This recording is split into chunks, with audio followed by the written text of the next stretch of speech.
everyone, especially to you, Ma'am Sweetie. We are here to report about in chapter 6, the title, The Why and How of School and Community Partnership. But before we proceed to our discussion, we have the objectives. At the end of this chapter, you should be able to, we explain what should community partnership mean.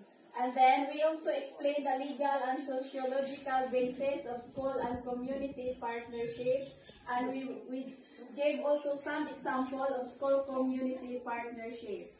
So, opportunities for school community implies two parties helping each other. Both parties benefit. This means that if a school community partnership exists, both parties benefit from the relationship.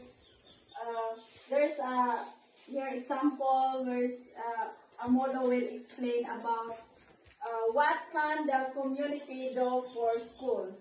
What can the community do for school?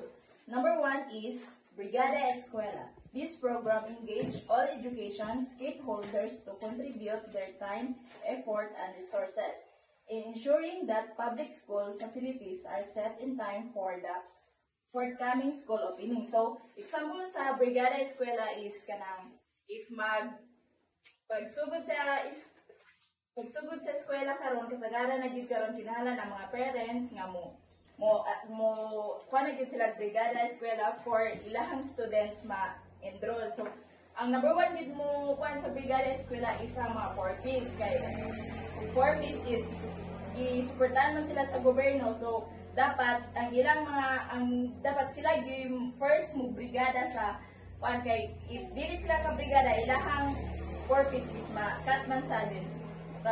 The second one is the curriculum development.